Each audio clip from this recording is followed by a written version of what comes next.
Hola, hola, y bienvenidos a Tu Salud, the definitive podcast for Latine and Indigenous health policy, where we talk about all things Latine, policy, and our health. I am Dr. Ceci Aquino, Executive Director at the Latino Coalition for a Healthy California.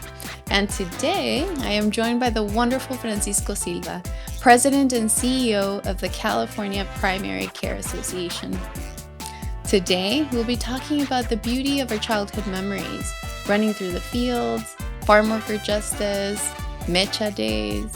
We'll also be talking about the importance of seeing our community's diversity in the healthcare and public health workforce. And finally, we'll be talking about health equity as an art form. So let's get started. Okay, well, let us get started. Our first question for you is, tell us a little bit more about yourself, your story. Where do you come from? Who are you? My name is Francisco Silva. I'm the current president and CEO of the California Primary Care Association. Just on my personal story, um, I'm the youngest of seven. I have four sisters, two brothers, and myself. We immigrated from Mexico when I was about 4 or 5 years old to the Salinas Valley. My parents were farm workers. In fact, everybody in the family worked in the fields of the Salinas Valley, including myself when I was a kid. And that's very much our story. That immigrant story. My family's from the state of Jalisco, but we went from the state of Jalisco to Sonora and lived in the border region for about 12 years. So we kind of have a mix of that culture, for folks that are from Mexico. Different parts of Mexico have different cultures, and we certainly have the Jalisco culture, but also that border region culture, where you start using nicknames in English, and we use Santa Claus and los Tres Reyes Magos, and kind of a mix. You and got then all the settled in gifts. the Valley. Yeah, a little bit. Tortillas de harina y de maíz. There Both. you go.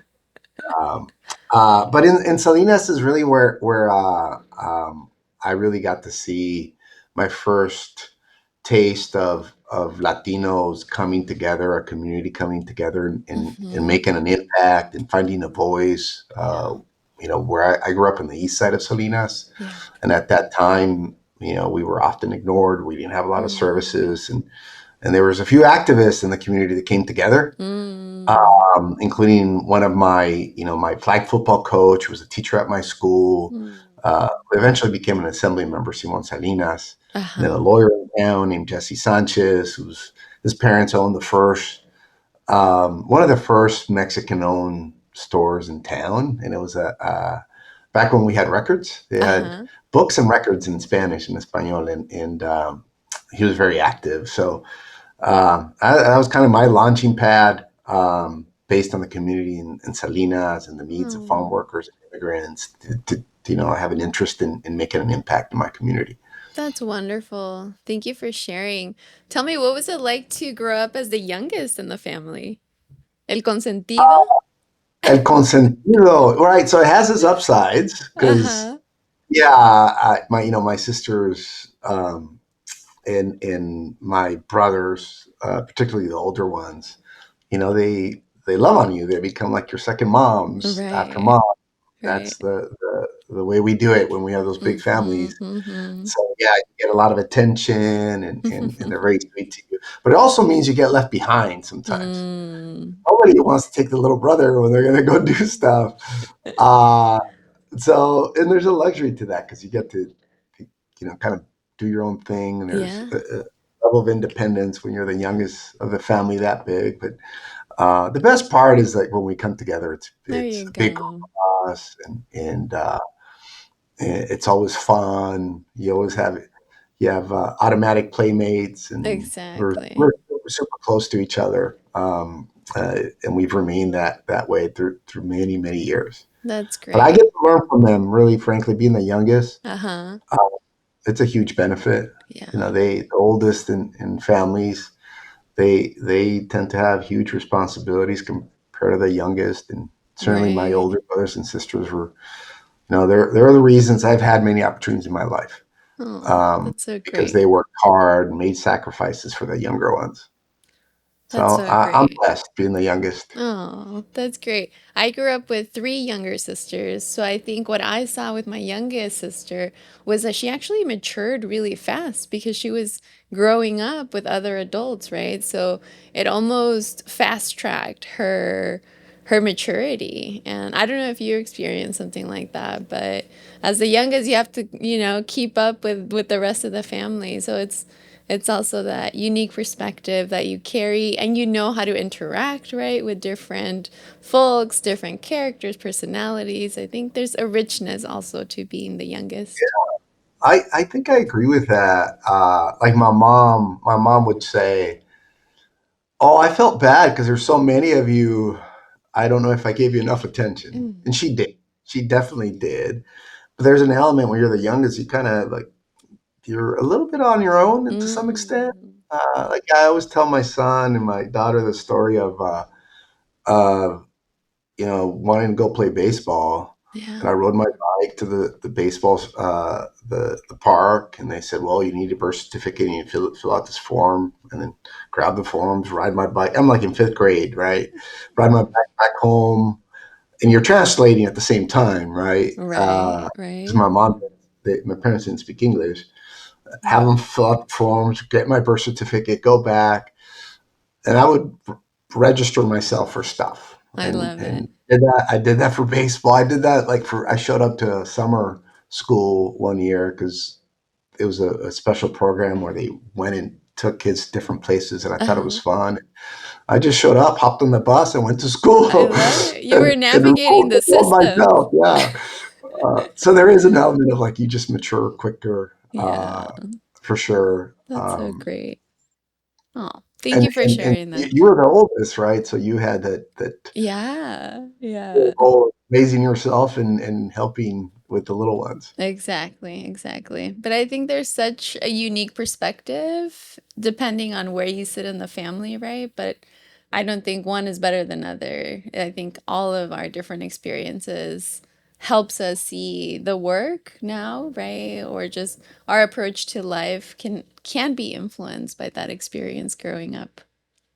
Absolutely. Y cuéntame, I know you mentioned that farm working experience and having that beautiful connection with your family. What was it that you saw, maybe a story that resonated with you growing up in that setting and with that beautiful experience that really roots you today?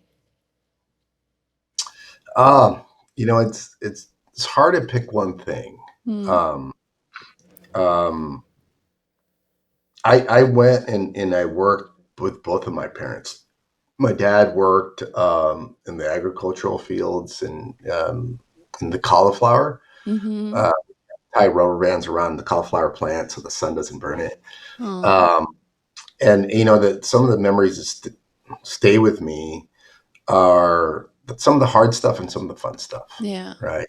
The fun stuff was just being with dad, Oh, uh, and getting to connect yeah. with the men and women working there and the stories that they tell and learning the language and listening to the Right. stories that they tell as immigrants and back, about their pueblos in Mexico. And Yeah. those are memories that are very special that come up in my life all the time Mm-hmm. when I'm Mm-hmm. tell a story about why we have to do the work that we have to do for our people. Yeah. And then there's the things that stick out with you that weren't right. Yeah. Uh, and at the moment you might have felt wrong, like it wasn't right, but you didn't know exactly why. And later on in Right. life, you reflect on it. Yeah. Like we would be out in the field and we had no water Right. and it was hot. And they had a 12-year-old out there working all day. Yeah. Um, and it would get so muddy that I would get stuck in the mud, and I wasn't big enough or strong enough to get out of the mud. He would have to pick me up and get my boots Oh, out of the mud. Um, or eating our lunch, and my dad having to eat it so fast yeah. that and nowhere to really wash our hands. That Right. you're like eating on the dirt on the floor, like Yeah. those kind of stories stick with you, and Yeah. for me at least, they drove me Yeah. to want to better my life, my family's life, Right. my community's life. And then I also worked with my mom. Mm-hmm. And Mm-hmm. my mom, she worked in a flower nursery for a long time. Oh, And again, very similar, like a lot of sweet memories. For my yeah. mom, it was a community for her of her Yeah. comadres at work. And that's where they would tell stories about like how you get health care. Right. Where do you find resources for school? Or, Right. oh no, watch out, there's these gangs, right? Make sure your Yeah. kids don't fall into those traps. It became their community at lunchtime. Mm, They all surrounded. It became their community yeah. gathering place at work. So when she stopped working, she missed it. Uh, Mm, and they had an employer that provided health care at a time where that was not as common for workers. yeah. And I remember once I was in college complaining. Um, I was an activist in college. I was a machista and Oh, I talking about, love that. workers not making enough money. And then my Mm-hmm. mom Mm-hmm. stopped me and said, yeah, I probably could have made more, Mm, but I worked at a place that treated us with dignity and there you respect. go. Healthcare, and we got So vacation, important. and if you guys were sick, it was a place of Yeah. support. And so she held her boss in high regard, That's and he was great. an employer that kept people for a long time. That's Uh, great. yeah. So those kind of things that stick out with me, and some of the memories that I have from Yeah. uh, that farm worker experience in the Salinas Valley. That's beautiful. Thank you for sharing that.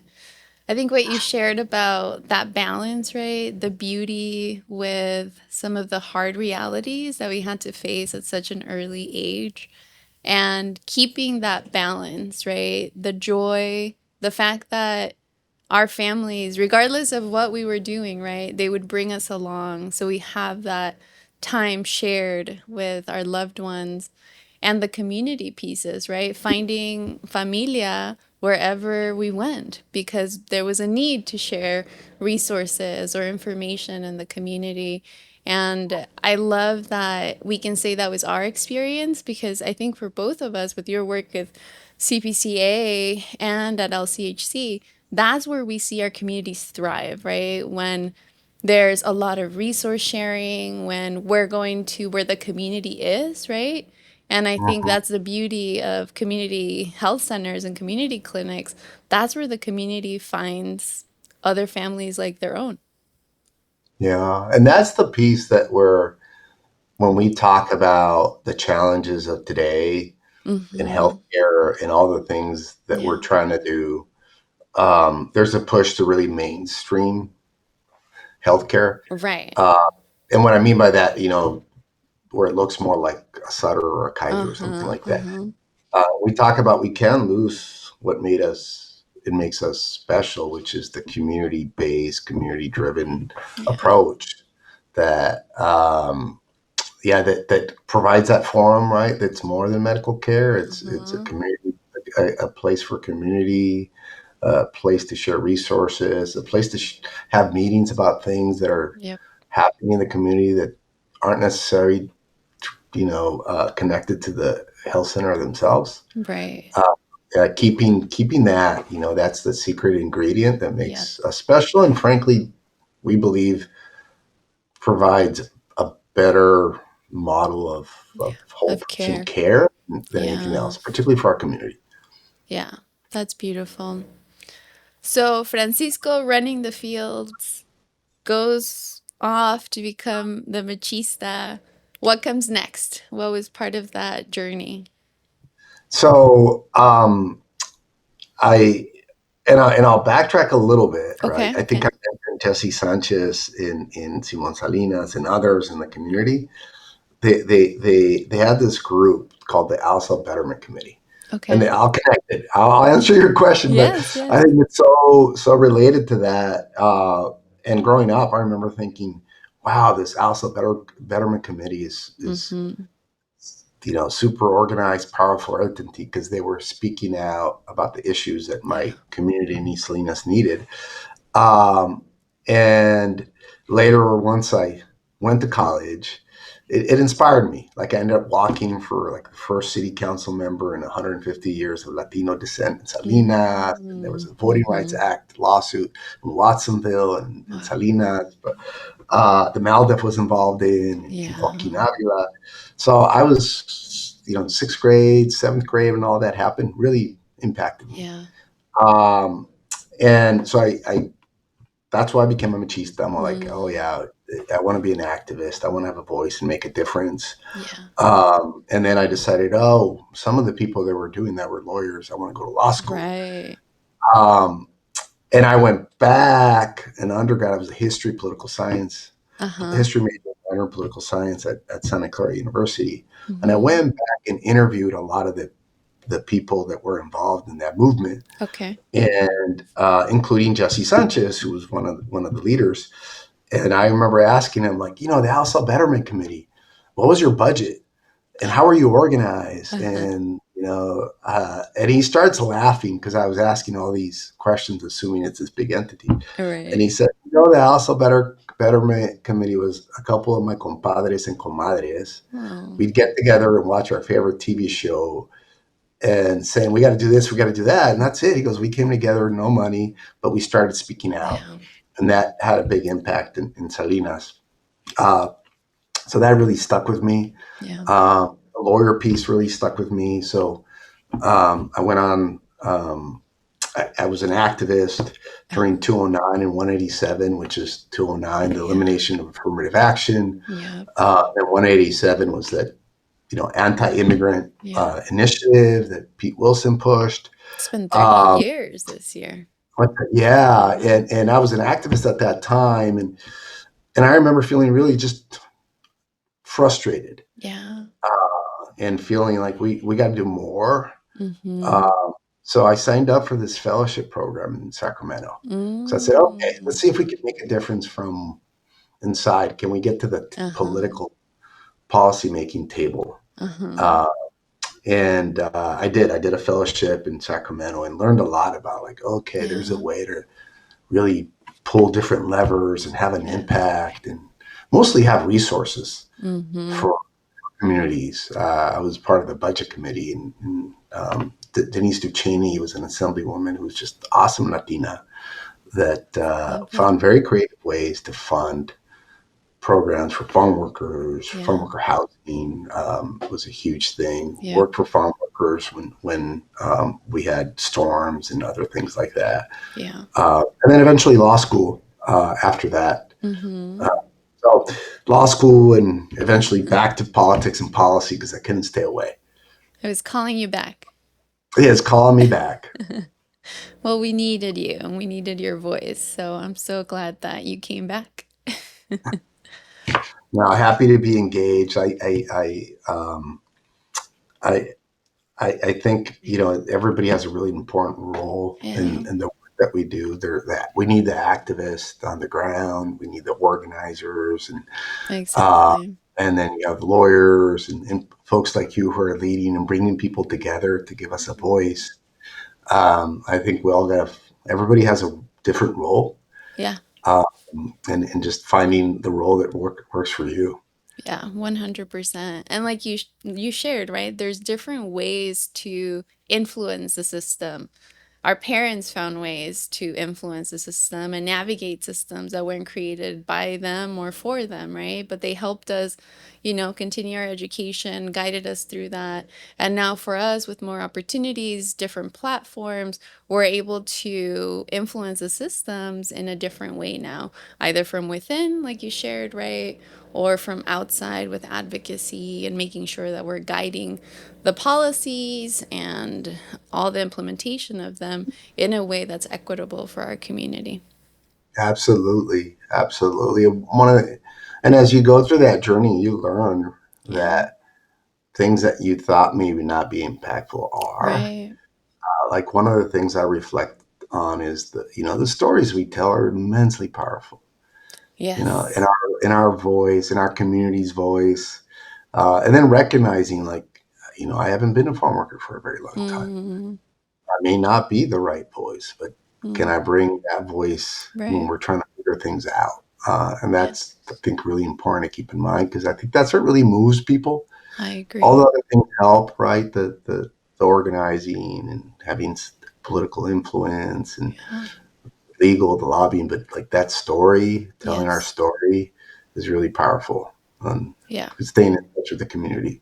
I completely agree. And we're in partnership with that. There's a lot more that our farm working communities need, right, from us and the safety net systems to protect them and to be able to provide for their needs. They do so much for our communities, right, for the state as a whole.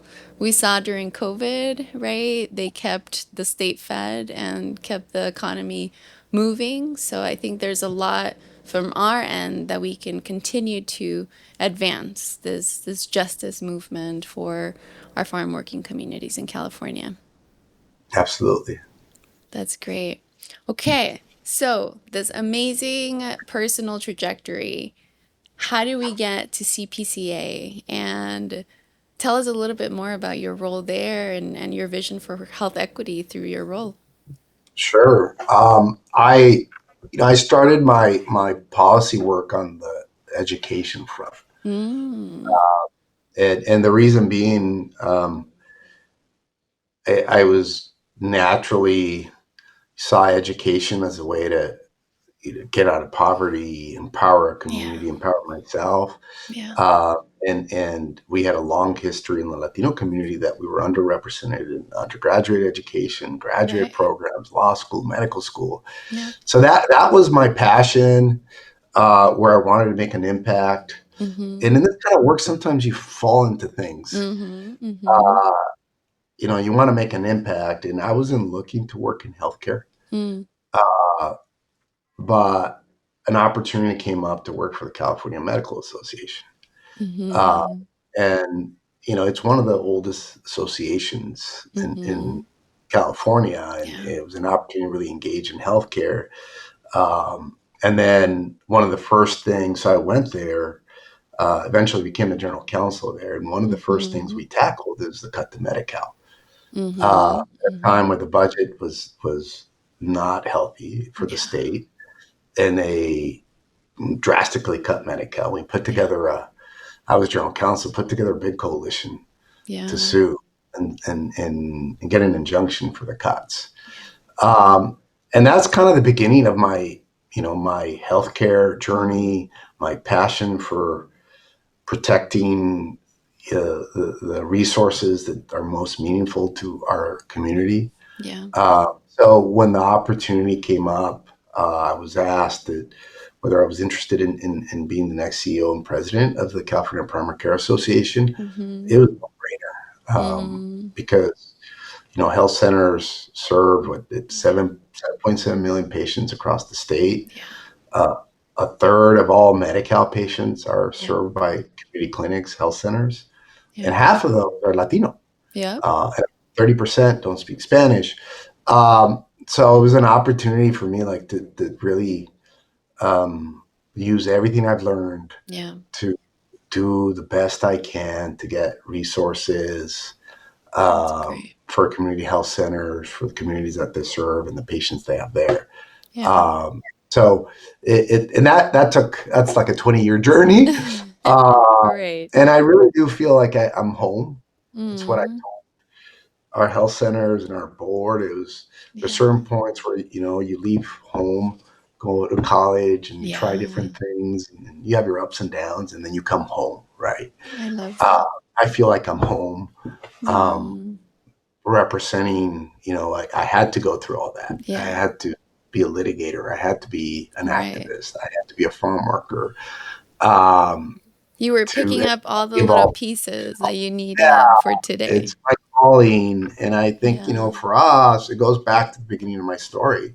Yeah. When we think about health equity, the way we think about health equity, and the way I think about health equity, it's of Yeah. course access to healthcare. It has to Yeah. be affordable, Yes. uh, Quality. and within reach. Yeah, it has to be of quality. It has to be Yeah. timely, right? How Mm-hmm. many stories do we hear of people where, like, yeah, I got a physical therapy Yeah. referral, but I got to wait 6 months, right? Right. Um, health equity is all that, making sure that we treat the medical side, but it's also whole person care. Yeah. Uh, it's behavioral health, mental health, and all that, all the resources around that, because we learned that through COVID, right? Yeah. The impact that behavioral mental health has had on Mm-hmm. people, Yeah. both old and young. Yeah. And it's a space that health centers are really growing. Yeah.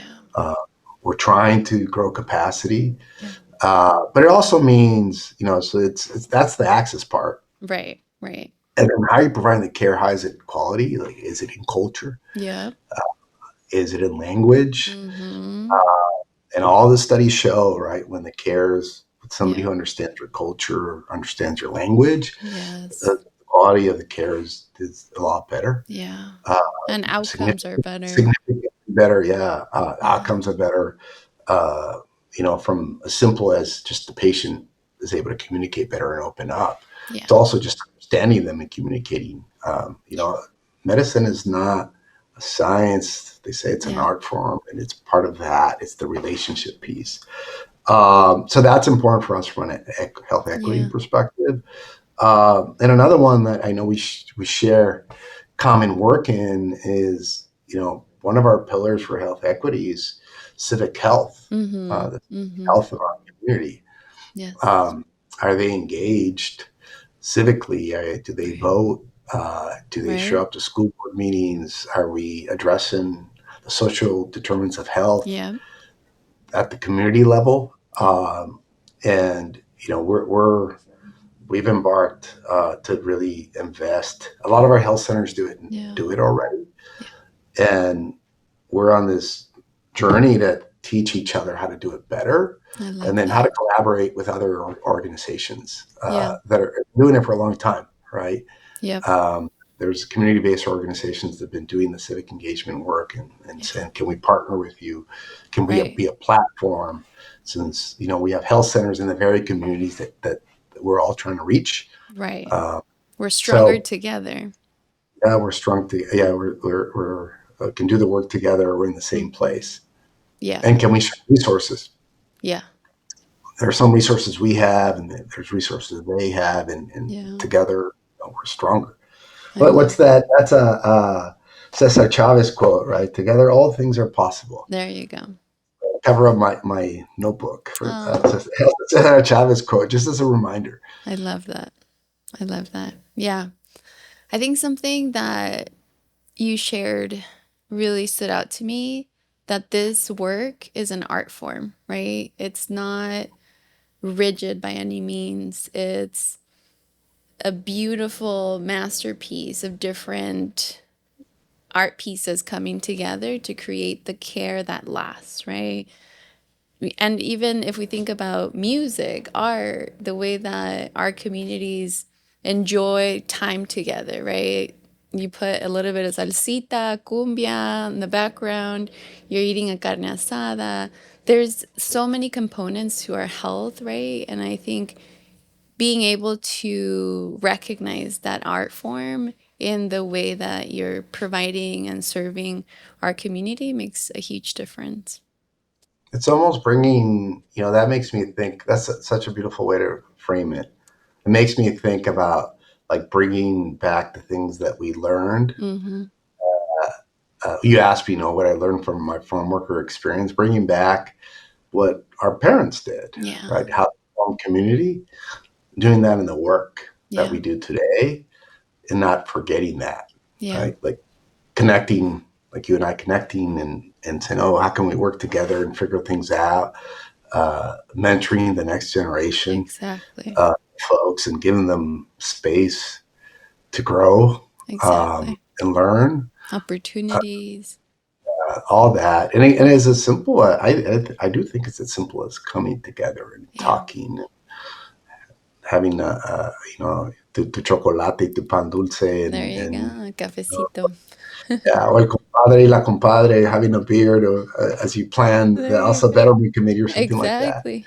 If we're going to tie it all back, right, it makes you think of also your question about being the youngest. Mm. When you are the youngest, right, like, the older ones have opinions, Yeah. and they tend to lead, Mhm. and then you kind of become the one that puts it all together. Yes. Like, hey, can we all Expert get along and move in negotiator. this direction? When you're the youngest, you're watching, figuring that out. I think I Right. bring that skill set to the work that we do. There you go. Listen, find commonality, Yeah, figure out how to move together. Uh, I think exactly.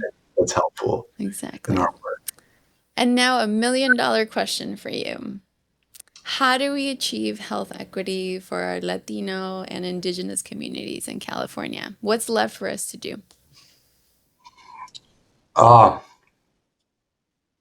there's lots for us to do. I think it's if I go big picture, I'll go big picture and granular. Mm-hmm.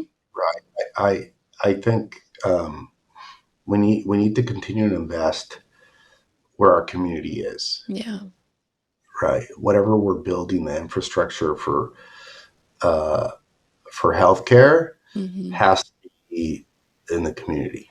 Yeah. We saw that in COVID, right? When we were trying to vaccinate, we, state of California, vaccinate people, and we had these mega vaccinating sites. Yeah. You were still seeing a lot of people because it was Yeah. transportation issues, work issues.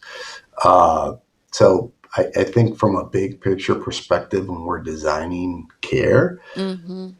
the community within reach. Yeah. Uh, and then on the granular side, I think uh, you have to have coverage, Mm-hmm.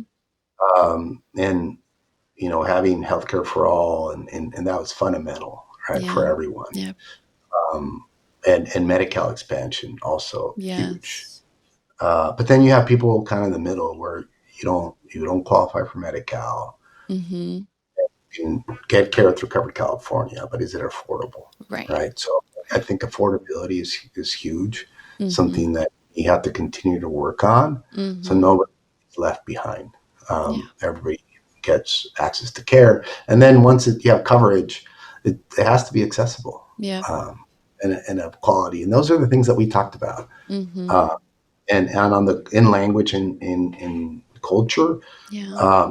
addressing the pipeline issue. Yep. Um, if we're going to focus on our community, you Yeah. know, we still have dramatically less Latino Yep. trained or bilingual physicians that lag behind our population by Right. far. Right. And we need to start that in investing in from the primary care to high Elementary school to school. college Yeah. level, and really focus on that. Yeah. Uh, and then beyond, the doctors is the rest of the workforce. Yeah. You one of the things when we get together as health centers, Yeah. like, can we train our own community to Yeah. bring them up, and then you bring them up through a ladder approach where you become a medical Exactly. assistant, and you can be a nurse, and then you can be a doctor, or you can be an Exactly. administrator or CEO. I Yep. think that's something that, if we're going to focus in a specific area, and then social determinants of health. Mm-hmm. Uh, Mm-hmm.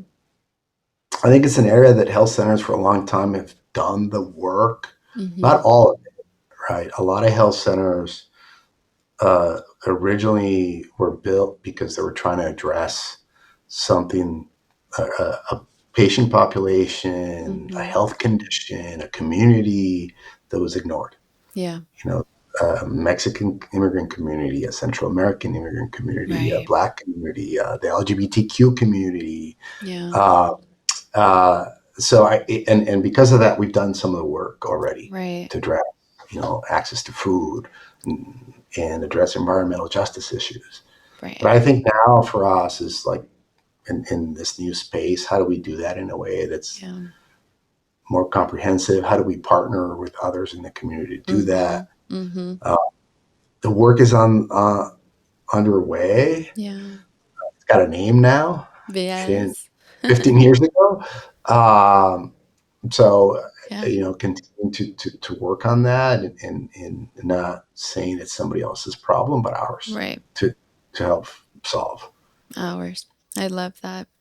I like what you said about building these pathway programs for our youth, right? Like you Mhm. mentioned, you started in that fellowship and it opened up a whole new world for you. Similarly for me, it was fellowships, internships, volunteer experiences that helped, provide those opportunities of growth. And we need to continue creating new systems so that our students can be inspired and can see themselves one day sitting where you are, leading, across the state.